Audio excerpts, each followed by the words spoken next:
प्रथम सुबिया मरण मागे मैया जी मैया मैया सरस्वती के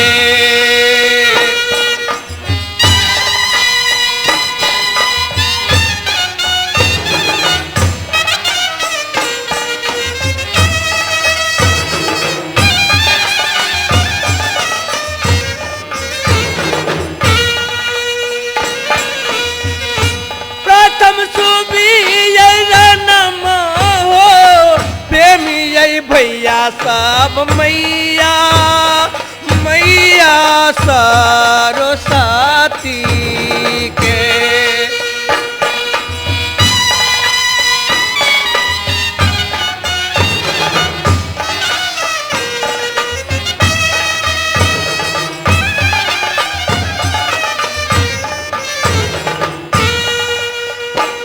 उनको चरण में हो प्रेमी यही भैया सवा उनको चरण में प्रेमी यही भैया सब सीरा सीरा माल बाबई जी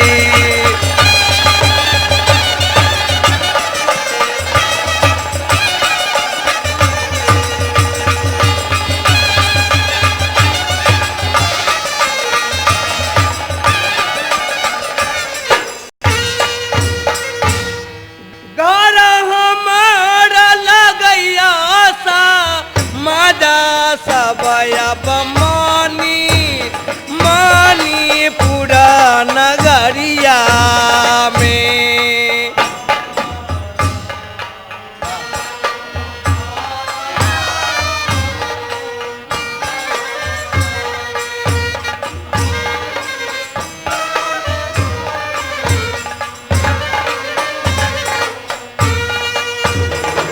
रामा हो हमारे एक नमुआ राजा का महेश्वर लगई हो ना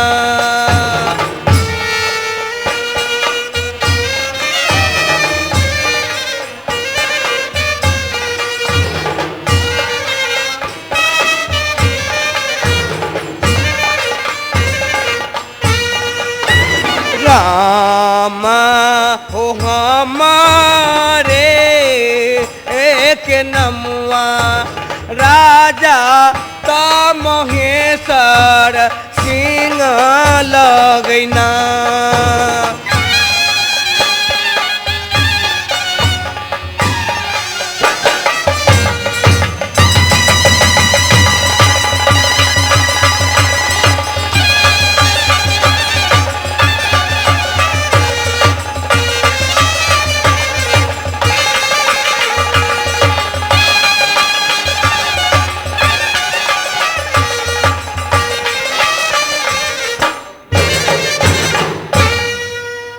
आने की घर हमर मानीपुर नाम राजा महेश्वर सिंह हमारी जागे पैदा 2 लड़का तैमे की जेठ के नाम शीत और छोट के नाम बसंत अखन ड्योढ़ी पर केकरो नहीं देख रहल छी मंत्री जी कहाँ छे नहीं छे उनका पता नहीं देख रहल छी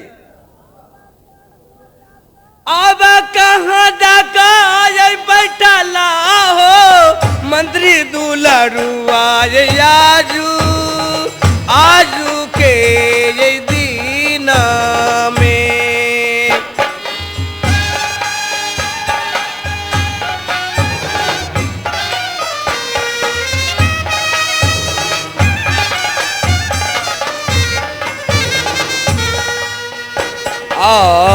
जल्दी सा अब यऊ हो मंत्री दुलरुआ जल्दी सा अब यऊ हो मंत्री दुलरुआ राजा राजा के ड्योढ़ी पर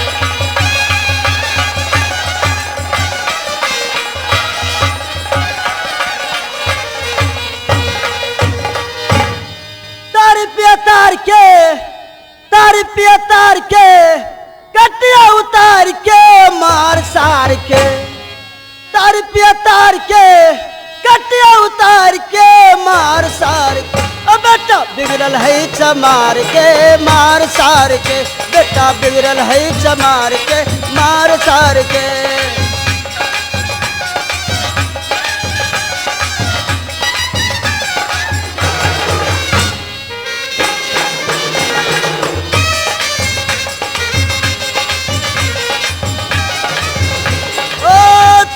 तार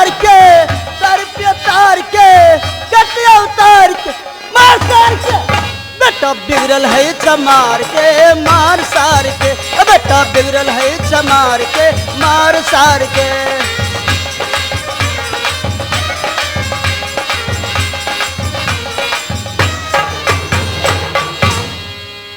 महाराज जय हो जय हो जय। मंत्री जी महाराज तुम अभी तक कहाँ था? अभी तक हाँ, अपने की मालूम होना चाहिए कि 14 कोस के राज मणिपुर एक काम रहे हमरा नेपाल में हम कुतो बेचले छी अपने के ड्यूटी से बदबे छी मणिपुर में प्रत्येक दिन हमारा कितना काम रहिए की बात ये केला मंगैलिए? नहीं नहीं, तोरा हम बंगला पर रखने छी ड्यूटी बजवेला कि घूमे खातिर? ड्यूटी बजवेला। ड्यूटी बजवेला तो तू कता चला से पहले बताव। अपने मणिपट्टी के शुभ समाचार बरलिंगर बरकटिंगर बहुत अच्छा है। अपने की कहा चाहे छी कहू आ जल्दी चलू। हम यह कह चाहे छी समय नहीं है 75:76 भगल हमरा घड़ी में 75:76 समाचार हमरा मणिपुर के ठीक है ना? सब अच्छा है। यानी सुना कहू बउआ शीत बसंत स्कूल गया है कि नहीं गया है? बउआ शीत बसंत के शुभ समाचार बहुत आनंद है। बहुत आनंद जी बहुत आनंद। अच्छा ये तो बतावा चला अब बंगला पर जल्दी चलू चलबे करू जल्दी से चली जाओ अब यो मंत्री ये देरी नहीं लगब यो ना यो मंत्री।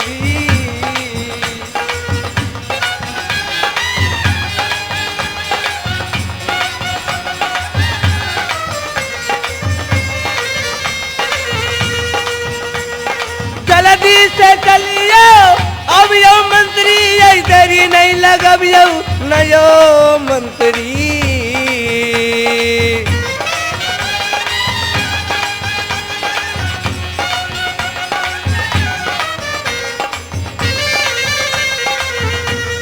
मंत्री यो जल्दी से चलियो राजा के यही ड्यूटी चलो जल्दी चलो।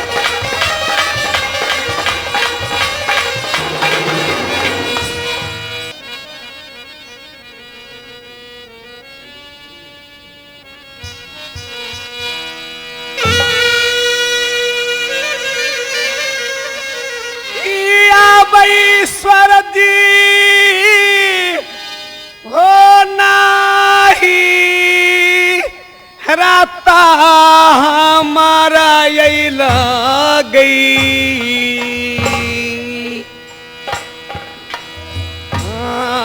बे पूरा यही नगरी यहाँ से हो ना।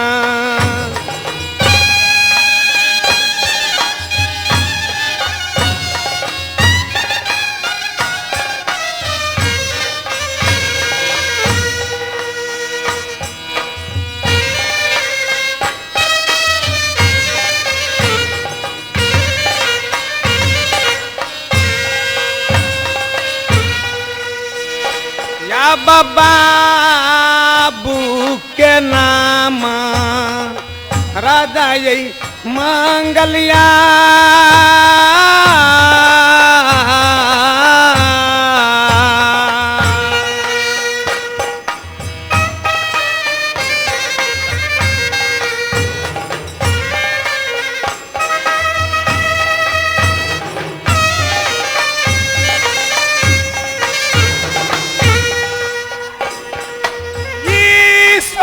जी हो नाम लगई अति दिल छानी से।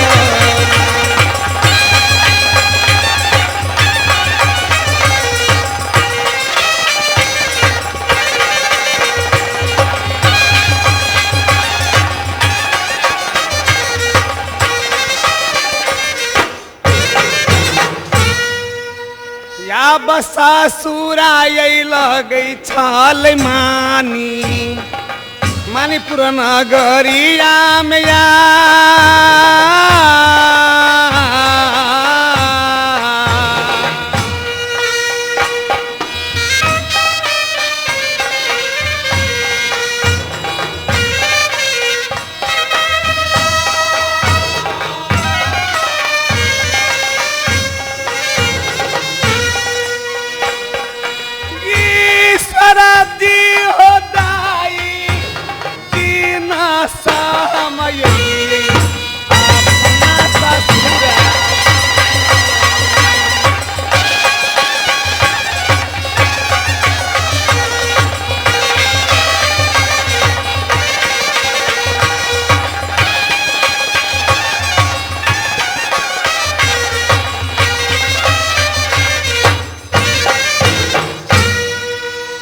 ईश्वर जय में नेहर कहाँ है देवीपुर।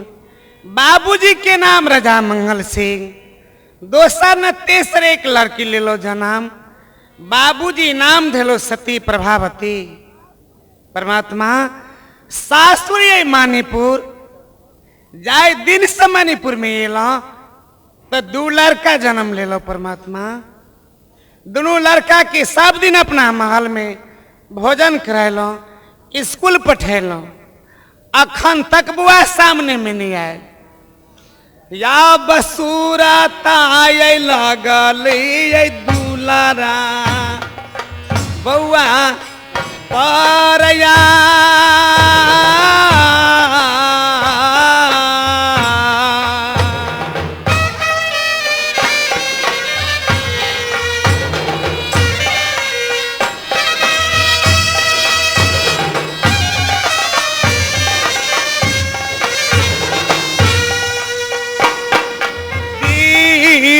के ये सूरता बुआ पर गेलैया।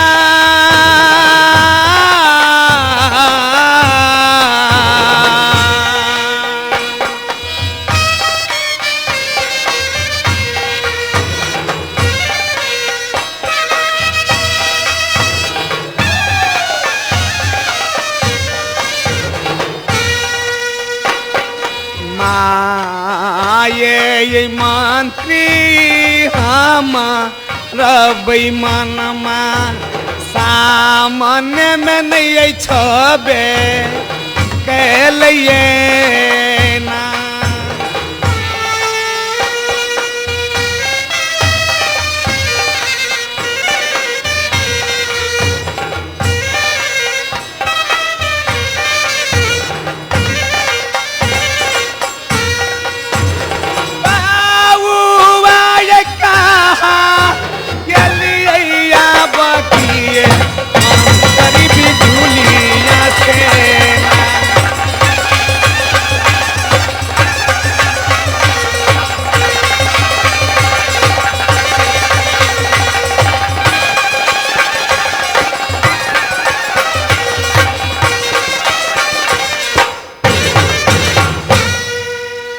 परमात्मा ये सामने में मंत्री साहब के बुला रहल छी, अपना दिल के बात मंत्री साहब के सुनाब। मंत्री साहब सुन के बुआ के जेता सुनाब ताकि बुआ सामने में आए, बुआ से सब दिल के बात पूछब। कत्ता चलाते दिन सा ये मंत्री साहब ये नहीं सुने छे। बुढ़िया ससुर बुढ़बा सार है हमारा जवान। बुढ़िया ससुर बुढ़बा सार है हमारा जवान। साली के संग ससुराई रह गलिए, साली के संग ससुराई रह गलिए। सरद ने मरल कई जान बोलो भैया राम राम। राम सीताराम सार हमर बिगड़ल जोतल खेत में।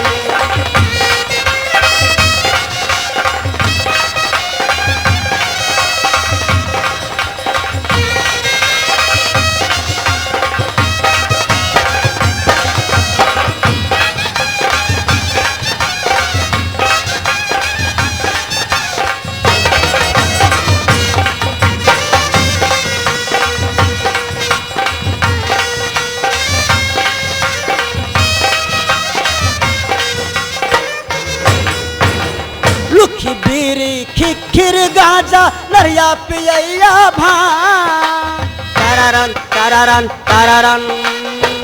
लुखी बीरी खिखिर गाजा नरिया पियैया भांग घर में मूसा डंड घिचैया घर में मूसा डंड घिचैया बिल्ली के करे हरान बोल भैया राम राम राम राम सीताराम कुत्ता दारू पिए जोतल खेत में।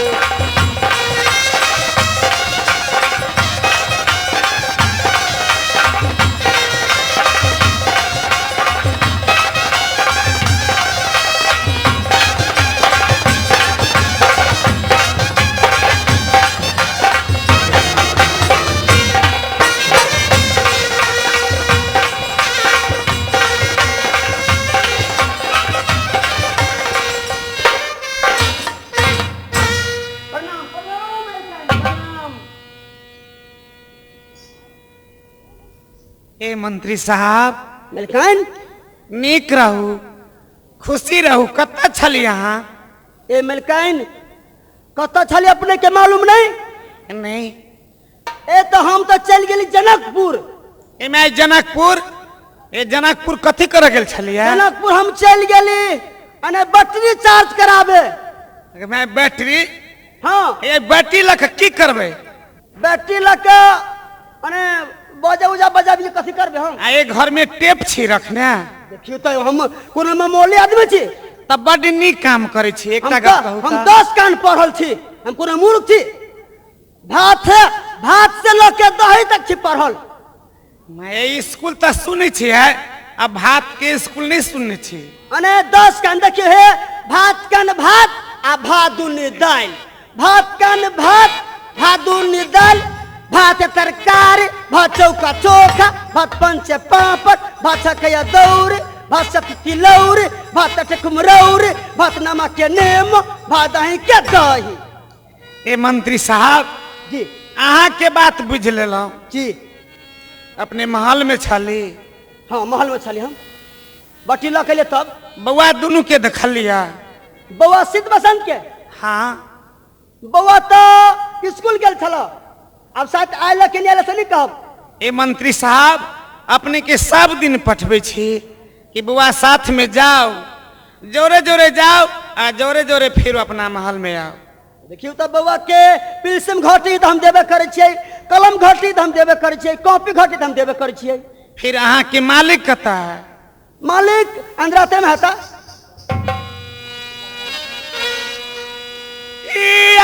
मंत्री जी हो सूरा ताता हमारा यही लगल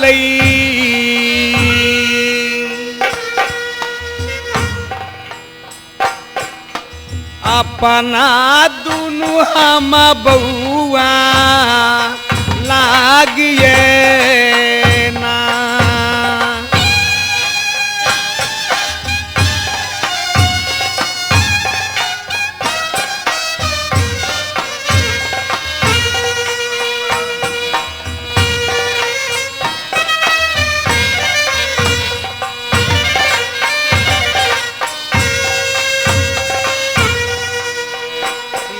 सामने से कोना बउआ गेलैया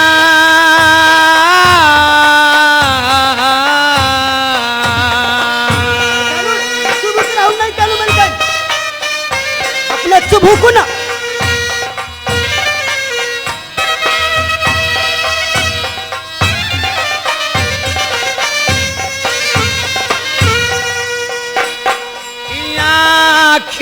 के पुतलिया बउआ छलैया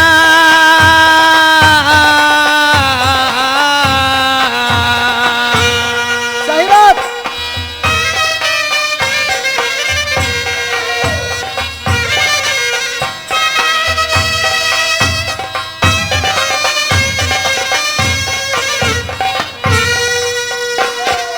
मंत्री जी सामा ने में अब बोला कर बउआ के अब लबी हसे ना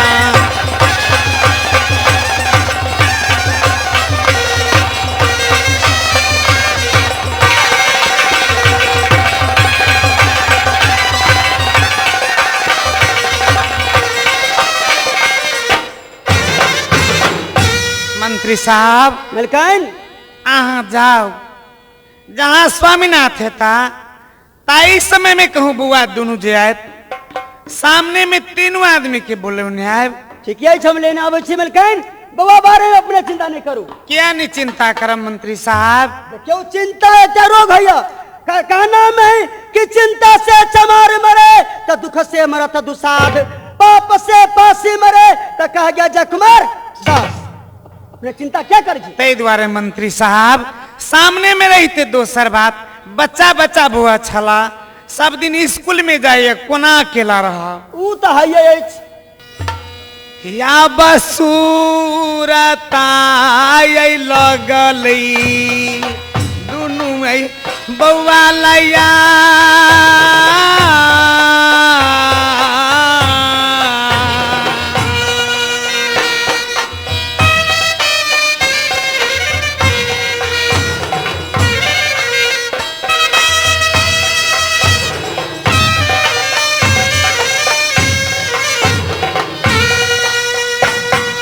मंत्री जी कोना अखिया में ये नींदरा बउआ बेन हमारा ये तये ना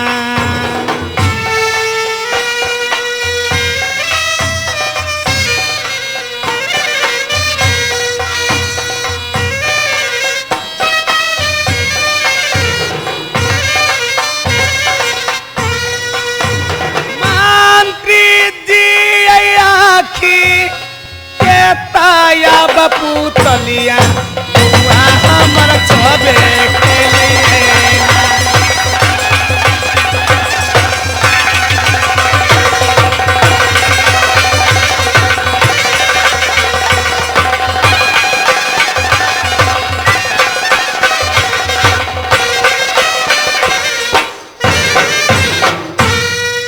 मंत्री साहब मलकान ठीक ही तब तक ही महल में गमा रहा छी अपने जाओ ठीक है हम लेना बची मालिक के अब शीत बसंत के हम लेना बची मंत्री साहब जी कहीं जाए तो देरी नहीं लगाए अभी नहीं ये जरूर आपकी जाओ अभी नहीं जाओ अच्छा चले छी हम तब तक हम खाना बनेने रहे छी बुआ जाओ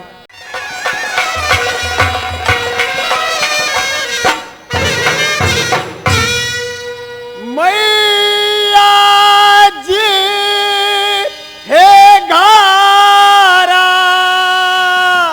हमारा लागैया नानी पुर सहारी जाने हो ना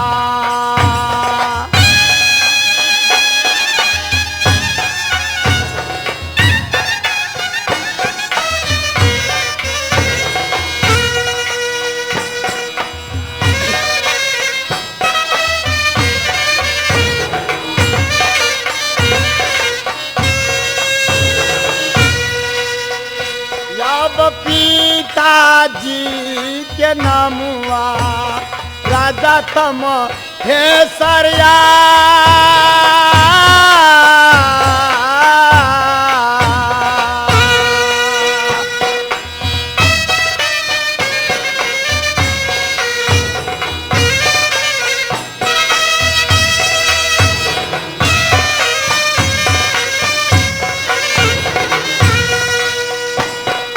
बाबू सा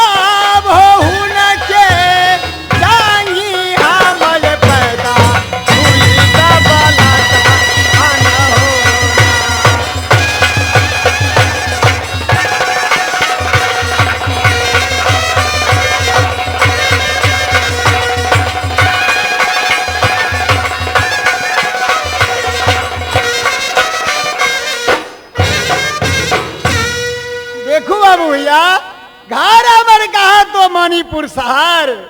पिताजी के नाम राजा महेश्वर सिंह, माताजी के नाम रानी प्रभावती। माई से ऑर्डर लगे एक सुंदर स्कूल में पढ़ा लगल छली। उनके जांगी पैदा लेली 2 बालक और हमर नाम धेला माई सीत, हमरा से छोट के नाम बसंत। सब दिन माई दूध के कटोरा में हमरा दूध पीबे छल, सोना कटोरा में। सब दिन दोनों भाई के डोरिया दे छल मंत्री के साथ में एक कॉलेज स्कूल में पढ़ा के लिए। शीत और बसंत स्कूल में पढ़ का आब जाए हम अपना माँ प्रभावती के पास में। माँ से मुलाकात कराब और माई के कब हे माँ हमरा खाना खिबा, हम स्कूल से लिए। बउआ बसंत कहा तो स्कूल से बैठाल और रास्ते में खेले धुपेला रे गाल। दोनों भाई जब अपना माई के पास में या बजाला दी से या बिलू बाबुआ बसंतया